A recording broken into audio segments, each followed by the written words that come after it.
lu mu meloon ak Modou Mbaye nga xamante ni c'est un on peut dire c'est un animateur wala nga xamante ne moom plateau bi ça n'a rien à voir diggante làmb ak mbër ak mbër parce que nag Zarko comme ñëpp xam nañ ni Zarko mooy mbër bu gën a bandi ci arène bi voilà daf ko kii parce que nag bu njëkk ba lu waraloon man pour man fipp bi lu ko waraloon parce que bu seen premier face à face Zarko daf ko sotti woon sawu mbaam loolu nag xam naa da ko gën a metti moom Sa Thiès mu naan ba muy ñëw bi yoon damay pour man war na maanaam def attention parce que fugg bi muy demee nii ak combat bi mu jëm waaw xam nga bu ya moom voilà dégg naa sa saaga na buur géwél aussi tam foofu mbir mi foofu la jógee bañ a daanu sax ci piège yu nag Zarko c'est-à-dire nit moom bu fekkee dañu laa xam ngir benn jikko muy bu am solo nit ñëpp tagg la ci da ngay fexe ba kañi ŋàññi mu bañ a c'est-à-dire nga bañ a mel ni moom quoi c'est-à-dire non man dama wax ni daanu na carrément daanu na waaw parce que daanu na dafa lu mu defante foofu noonu ak Modou Mbaye yamu fa Modou Mbaye dafa vient d'expliquer tout de suite dans un plateau waaw nee na léegi nee na dimb Sa Thiès da ko woowaat encore téléphone Sa Thiès après kii bi Sa Thiès da ko woo téléphone démb encore nekk di ko saagaat ba ñoom ñaar ñu nekk di saagante léegi nag loolu noonu buñ ko kiiwee buur géwél daf ci dugg sa doom ndey moom tamit Sa Thiès da ko saaga ndey xam nga loolu yëpp mën na ko voilà loolu yëpp mën na ko créer des problèmes yoo xamante ne ñaanal la ko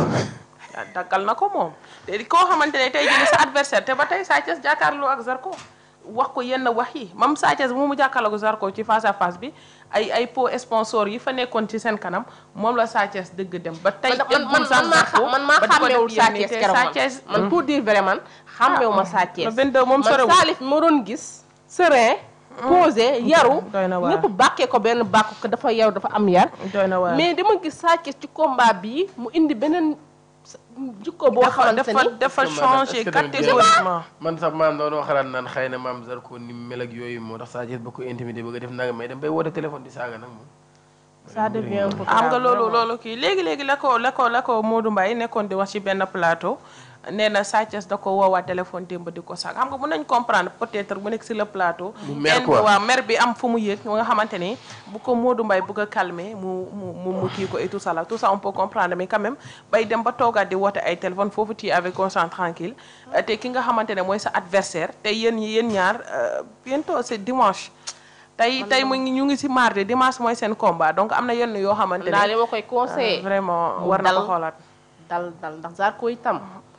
bandi la de Zarko ba woon nag léegi ba mu daanoon nag bi changé na de Zarko mu ngi koy seetaan rek léegi daal la ñu xaar waaye Zarko yi nag daa mel ni Sa Thiès tiital na koy nag parce que moom da doon intimider nit ñi Zarko da doon ñëw def am yow combat mel ni que moom nit ñi mais bi yoon moom dama gis benn Zarko boo xamante ni dama yaakaar ni fële Sa Thiès da ko attanatul bintu Sa Thiès Zarko fu muy fël la ñëpp xam nañ ko Zarko rek mooy am combat ci Sénégal police yi daw ba naaw loolu Zarko kese koy def te combat bi dimanche leer na ma ne lu muy def ni yëpp day gën a impacté waat encore ci seen ci moom ci combat bi parce que non seulement ñëpp ko Sénégal yëpp rawatina ñu nekk ak lu làmb yëpp dañoo d'accord ni nangul ne que Sa Thiès dafa nekk nit ku yaru xale bu baax yaru du sax siggi xool nit wax dëgg ne yàlla mais nag bu demee bay réaction yi ni on peut dire actuellement tamit amul wéeruwaay parce que kenn moo nekkoon ci ginnaaw bu papam la ko mooy Balla Gaye te ñoom ñaar dangaa gis Balla Gaye ci combat wa dangaa gis face to face Balla Gaye ci face to face da nga ci gis Balla Gaye mu ngi sous contrat ba mu ñëwee aussi yàggul Sénégal gis nañ ko defe naa ci tabaski bi la ñëwee juboole woon nañ leen en direct yow ba kii Bintu mais dafa am benn problème maak yow suñu bokkee ndey ak baay sa yow nga nekk sama mag suñu waajur làkku kan laa gis ku dul yow mais bu fekkee dañu wax dëgg man programme bu ma munti am ak loo xat yaa ma war a taxaw man yow laa war a njëkk a gis du dëgg mais depuis combat bi bu mu taxaw ba tey gisuñu benn yoon te pourtant Balla Gaye bu Lac de Guiers Balla Gaye mooy sama mbër mais nañu waxante dëgg même bu Balla Gaye Lac de Guiers Ama Baldé bu mu nekkee fii ci combat Balla Gaye mu ngi woon foofu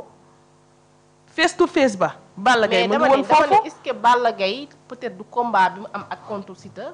muy soog a ñëw mais man bu ma parce que combat bu mu munti am jubóo bi c'est pas réel non mais bu nekkoon non je pense pas bu nekkoon réel Balla Gaye dina ñëw taxaw frère am quoi qu'on puisse dire dina ñëw taxaw frère am. mais Balla Gaye dafa am combat tam de. mais boo amee combat Bintu ñëw taxaw sa rakk loolu du ci ne. ça n'a rien à voir ak combat bi man pour man tey jii nii sama xalaat la nag li gën a yokk tey Sa Thiès mu kii dafa wéet. Sa Thiès dafa wéet moom Double Less la doon gis Double Less nekku fi. Balla Gaye moo ko ëpp expérience ci làmb Balla Gaye moo ko waroon taw ana Balla da nga koo gis Balla ci face to face am xanaa suba ñu dem xool ndax Balla Gaye dina ñëw ci open press am. non dina ñëw.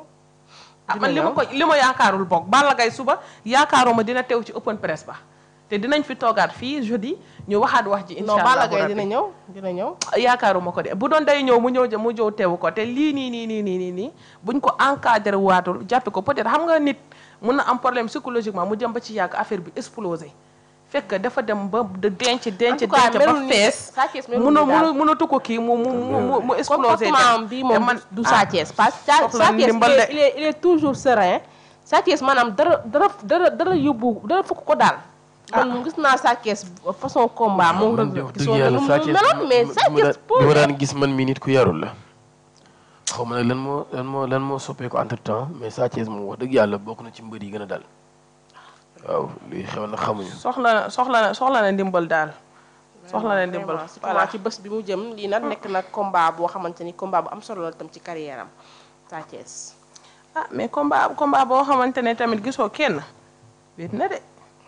dëgg na yàlla Sa Thiès moo la gisul kenn. yow tamit nag ñi nga xamante ne xam nga par exemple. gis nga mbokk xaw ma olof ni mu koy mbokk néegu ndey la mun nga nekk ak ñëpp ñi nga war a nekkal mais ñi la war a taxaw bu ñu la taxawu rek da ngay wéet. loolu dëgg la moo Balla Gaye taxawu ko kay. man de gëm naa man maanaam xam ne ñoo bokk ndey ak baay ma gis ñu toog ci plateau yu jubal leen moo tax bi nga ci wax maanaam ma ni tekk di la déglu. maanaam ñaar ñu bokk ndey ak baay gis nga coor yi lu mu bari dañuy ànd. dañuy àndaat de. xanaa ñu de seytaane yi ñoo leen war a bàyyi ñu lu mu bari ndax keroog démb rek altercation bi am diggante Sa Thiès ak Bour Gueweul dama gis Bour Gueweul wax loo xamante ne man pour man war ko woon wax parce que bu toogee naan Balla mi nga xamante ni moo ko patoon pat ay njabootam di ko dundal moom la mën a jotee ba mu génnee ko man bu ma saagaa du ma sax déjà bu indiwaat Bour Gueweul mu ngi indiwaat beneen problème loolu waru ko wax xam nga ñan ñu bokk ndey ak baay nañu maandu ci seen ay mbir ndax bu ñuy àndaat li wér te wóor mooy loolu li wér te wóor mooy man su ma doon reyante ak sama frère yoonu kenn nekkul ci yoonam nekkul nga romb ñu maanaam duñu atte billaahi atte boo ko defee maanaam dinañu wëlbati ko maanaam soj voilà mais ak lu saaga bi métti ko waru woon Zeyna tourner débat bi su ma doon xeex ak sama frère man génnee bi mu ko génnee moom dafa jum carrément ma ni su ma doon jàppante ak sama frère man nga romb loolu moom du yoon yoon atte dinañ wëlbati ko dumale ba pare doog a àggale suñu xeex peut-être Bour tamit dafa jum voilà dafa juum lii rek lañ leen andiloon jërëjëf am na solo fait divers ak people bi bàyyi la nga tàggoo mu demee incha allah voilà mu ngi noonu ñu tàggatoo rek ba suba incha allahu rabbi di fàttali ko rek demee incha allahu rabbi tamit mooy alaaji Zal Mbaye ak soxna Nogay Kara suba la ñuy génn incha allahu rabbi donc ñi leen ñaanal itam jàmm tawfiq ak taysir di ñaanal itam ñi nekk ci hôpitaux yi yal leen yàlla fëgg seen bopp waaye itam ñi génn àddina yal na leen yàlla yërëm te xaare leen aljana firdawsi ñi nekk ci kaso yépp yal na leen yàlla génne ci barke Seydina Muhammad ñu bañ fa duggaat yal na jàmm sax ci réew mi yal na ñu yàlla defal jàmm tawfiq taysir ci barke alxuraanul karim jërëjëf Zeyna Mata daal di tàggoo rek ba demee incha allah bu baax waxtaan bi amoon na solo di leen jox dig daje ba ëllëg incha allah jërë ngeen jëf cant ak ngërëm ñeel na leen di kontaan bu baax a baax ci teewaayu Zeyna bu baax ci li nga xamante ne indi na ko ci actualité people ak fait divers comme ni ñu koy defee rek l'utile à l'agréable moom la ñu nekk actuellement di def fii ci biir Buzz SN TV waxtaanee actualité bu ñu ci jugee waxtaanee itam li nga xamante ni moom moo ñeel wàllu people waaye itam fait divers yi nga xamante ni rek moom moo am ci réew mi di leen jox dig daje demee incha allah même heure fii ci biir Actu Média d'ici là portez-vous bien.